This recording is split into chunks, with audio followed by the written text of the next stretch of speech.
Hello बच्चों, मैं सुशील Mittal, Agrasen public school. आज हम जनरल एंट्री के बारे में डिस्कस करेंगे। ये जनरल एंट्री का ऑलमोस्ट लास्ट फेज़ है। फिर भी एक हम इसमें जीएसटी के बारे में एक लेक्चर में अलग से डिस्कस करेंगे। इसमें जनरल एंट्रीज़ में कुछ एंट्रीज़ अभी बचती हैं जिनका भी उनकी जनरल एंट्रीज़ हमें कैसे करनी है, जैसे interest on capital, interest on drawing, drawings in goods, और दूसरा है expenditure on installation of machinery. In entries के बारे में भी हम इसमें जो है वो डिस्कस करेंगे। अब सबसे पहले देखिए, जो इंटरेस्ट ऑन कैपिटल की बात आती है, नॉर्मली पता है आपको इंटरेस्ट ऑन कैपिटल क्या होता है। ये जो हमारा बिजनेस एंटिटी कंसेप्ट प्रिंसिपल्स है, उसके अंदर बिजनेस और बिजनेसमैन, बिजनेस और बिजनेसमैन दोनों को अलग अलग माना गया है। यानी बिजनेसमैन ने बिजनेस के अंदर जो कैपिटल लगाई है, कैपिटल इन्वेस्ट किया है, जो पैसा बिजनेस के अंदर बिजनेस करने के लिए इन्वेस्ट किया है, जो उसकी कैपिटल है, बिजनेस उसको उस कैपिटल के ऊपर इंटरेस्ट प्रोवाइड करता है।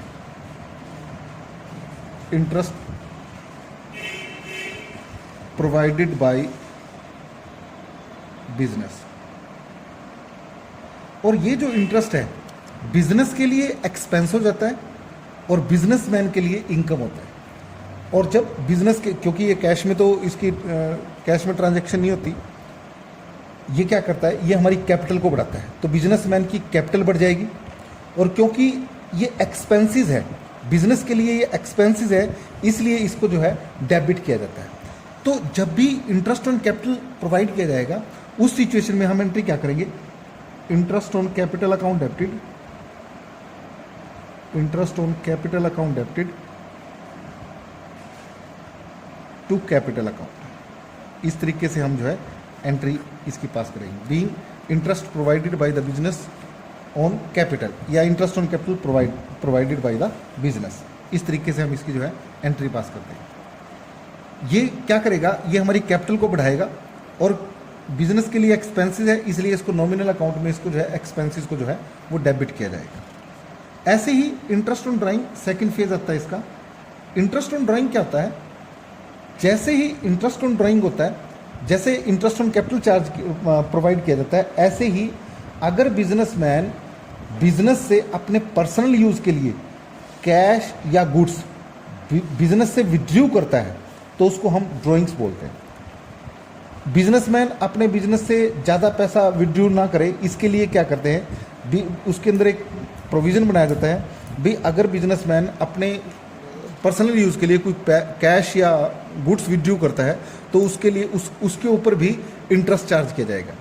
ये जो interest charged bye the business on drawings, ये क्या होता है, बिजनेस के लिए इनकम होती है और बिजनेसमैन के लिए एक्सपेंसेस होता है। सेम वही इंटरेस्ट ऑन ड्राइंग जो है नॉमिनल अकाउंट के अंदर आता है, इसलिए नॉमिनल अकाउंट के अंदर, क्योंकि ये बिजनेस के लिए इनकम है, इसलिए इसको क्रेडिट किया जाता है। और क्योंकि बिजनेसमैन के कैपिटल में से इसको लेस किया जाता है, क्योंकि जैसे ड्राइंग लेस होती है, वैसे ही इंटरेस्ट ऑन ड्राइंग को भी जो है इसमें कैपिटल में से लेस किया जाता है, इसलिए इसको जो है डेबिट किया जाता है। तो इसकी हम एंट्री कैसे करेंगे, capital account debited to interest on drawing account.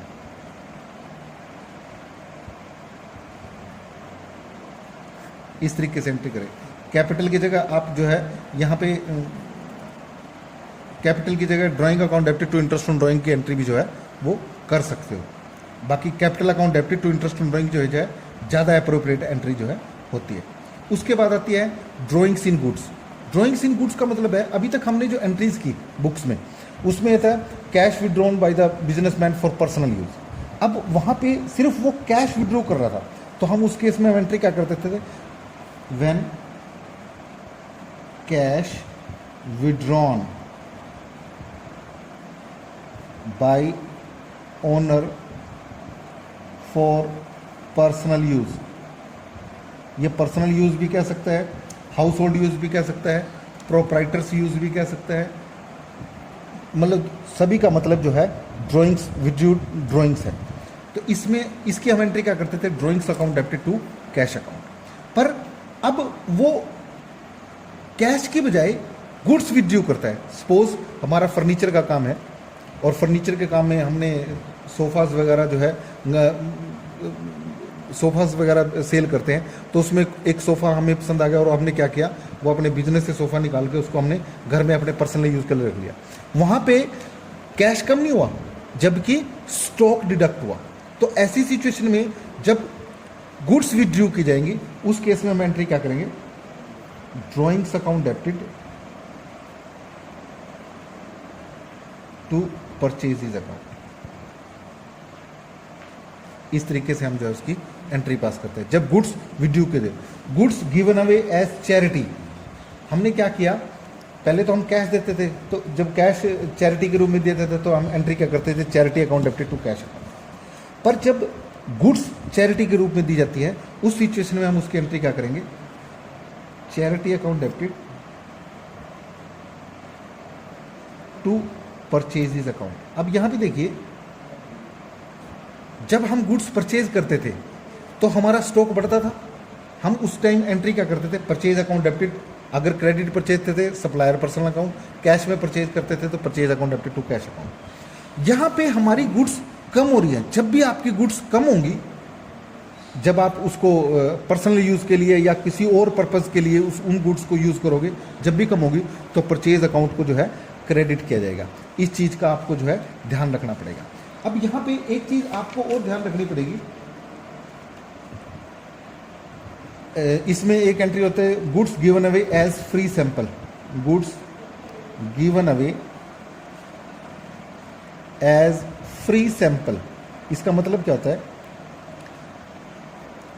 Free sample का मतलब होता है ये हम अपने एडवर्टाइजमेंट के पॉइंट ऑफ व्यू से कुछ गुड्स लोगों को यूज़ करने के लिए सैंपल के तौर पे जो है देते हैं। जब ऐसे गुड्स को हम इस तरीके से यूज़ करते हैं तो उसको हम एंट्री क्या करते हैं, एडवर्टाइजमेंट भी लिख सकते हो,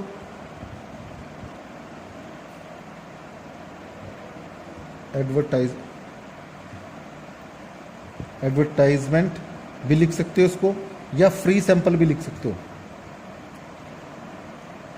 account debited to purchase account, क्योंकि गुड्स गई है ना। तो इस तरीके से हम जो है एंट्री पास करते हैं जब गुड्स फ्री सैंपल के रूप में दी जाती है। अब कई बार क्या होता है, जैसे हमने गुड्स लॉस बाय फायर या लॉस बाय थेफ्ट,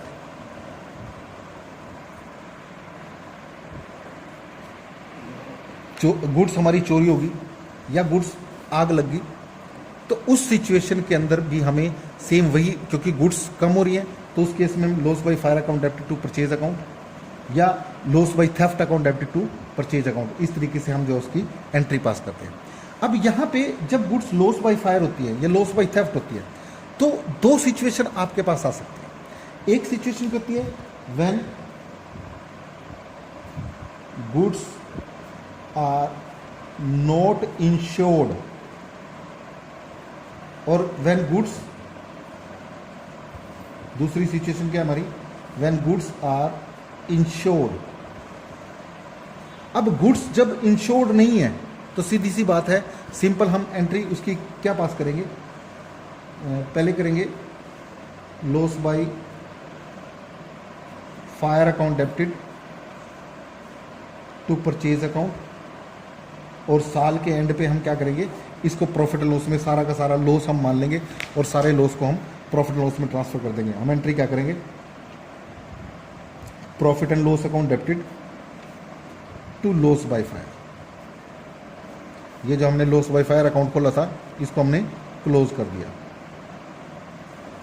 इस तरीके से हम जो है, सपोज 10,000 का माल था, वो हमारा आग से, उसमें आग लग गई या थेफ्ट होगी, चोरी होगी, तो हमारा जो है 10,000 रुपये का नुकसान हुआ। पहले गुड्स 10,000 रुपये कम हुई, उसके बाद फिर हमारा क्योंकि 10 का 10,000 का लॉस हो गया तो इसको हम loss profit and loss account debited to loss by fire, ये 10,000 से इस तरीके से हम एंट्री जो है उसकी पास करते हैं। पर केस सेकंड में अगर गुड्स हमारी इंश्योर्ड हैं तो उस सिचुएशन में थोड़ी सी प्रॉब्लम, एंट्री 3 या 4 एंट्रीज होंगी। कैसे होंगी? सबसे पहले हम एंट्री करेंगे loss by fire account debited to purchase account. ये एंट्री तो दोनों केसेस में होगी, चाहे इंश्योर्ड है या अनइंश्योर्ड है, दोनों केसेस में ये एंट्री तो होगी। उसके बाद ये सेकंड एंट्री में थोड़ा चेंज होएगा। सपोज 10,000 का माल ही हमारा गुड्स लॉस बाय फायर हुई थी, उसमें से हमें 8,000 का क्लेम जो है एडमिट हो गया, क्योंकि गुड्स इंश्योर्ड थी तो जितना क्लेम हमें मिला वो हमारा रिकवरेबल मनी है और बाकी का हमारा लॉस हो गया। यानी टोटल 10,000 का लॉस था, इसमें से 8,000 जो है इंश्योरेंस कंपनी क्लेम, कंपनी ने एक्सेप्ट कर लिया, भी 8,000 रुपये हम देंगे, तो बाकी 2,000 रुपये का हमारा जो है वो लॉस हो। तो इसको हम बुक्स में एंट्री क्या करेंगे? Profit and loss account debited insurance company claim account debited to loss by fire. ये कंबाइन एंट्री पास कर देंगे। क्या हो जाएगा? 2,000 रुपये का हमारा लॉस हुआ, 8,000 रुपये का इंश्योरेंस कंपनी से क्लेम हुआ और 10,000 रुपये के टोटल हमारी गुड्स जो है लॉस बाय फायर होगी। सपोज वो कहता है इंश्योरेंस कंपनी ने क्लेम हमें साथ ही दे दिया, उस सिचुएशन के अंदर फिर हम यहाँ पे ये एंट्री करके एक एंट्री और कर देंगे, क्योंकि हमें अमाउंट मिला bank account debited to insurance company claim. जो कंपनी क्लेम हमने डेबिट नया अकाउंट खोला था उसको हम क्रेडिट करके कैंसिल कर देंगे। ये 8,000 हमें जो है जब रिसीव होंगे, when amount received from insurance company, तब ये एंट्री की जाएगी। तो इस तरीके से ये इंश्योरेंस के इंश्योर्ड गुड्स के भी ट्रांजेक्शन्स आपको जो है वो पता होने चाहिए। अब इसमें एक ट्रांजेक्शन और बचती है, जब अब देखिए हम मशीनरी खरीदते हैं, इसकी 2 सिचुएशन होती है। एक तो हमने क्या किया, सिंपल लिखता है ₹2,000 spent on repair of machinery. अब वो क्या कहता है? ₹2,000 spent on repair of machine. ये हमारा आता है नॉमिनल अकाउंट में, जनरल एक्सपेंसेस है, तो इसमें सिंपल हम repair account debited to cash account कर देंगे, सिंपली एंट्री पास कर देंगे। पर अगर वो कहता है ₹2,000 spent on installation of machine, installation of new machine and 1,000 on it's repair. यानी जब हम मशीनरी इंस्टॉल करते हैं, जब हम मशीनरी परचेज करते हैं, उसी टाइम जो उस पे एक्सपेंस किया जाता है वो सारा एक्सपेंस जो है मशीनरी के अंदर ऐड हो जाता है। हम उसकी एंट्री पास क्या करेंगे? Machinery account debited to cash account. इस तरीके से हम जो है इसकी ये 2 + 1 3,000 की एंट्री जो है हम इसकी पास कर देंगे। इस तरीके से हम जो है इसको इन एंट्रीज को जो है वो पास करेंगे। तो इस तरीके से इसके अंदर मोस्ट ऑफ द एंट्रीज हमने डिस्कस कर ली हैं। इट्स अप टू यू कि जितनी ज़्यादा से ज़्यादा प्रैक्टिस आप कर सकते हो, वो ज़्यादा से ज़्यादा प्रैक्टिस की बहुत रिक्वायर्ड है इसमें। जितनी ज़्यादा से ज़्यादा आप प्रैक्टिस करोगे उतना ही आपका फ़ायदा होगा, उतनी ही आपकी अंडरस्टैंडिंग जो है एंट्रीज में बनेगी। जब तक ये एंट्रीज आपको अंडरस्टैंड नहीं होंगी तब तक आपको अकाउंट्स के बारे में जो है कुछ भी क्लियर नहीं होगा, और यहीं से आपका जो है थोड़ा इसमें इंटरेस्ट भी क्रिएट होगा। तो कोशिश करना कि हम जितनी ज़्यादा से ज़्यादा हो सके हम इनकी प्रैक्टिस करें। जरूरी नहीं है सिर्फ DK गोयल की बुक से करनी है, आप संदीप गर्ग, वासन, किसी भी बुक से और बुक्स को जो है कंसल्ट करके उनसे आप जनरल एंट्रीज की प्रैक्टिस जो है ज़्यादा से ज़्यादा कर सकते हो। Thank you.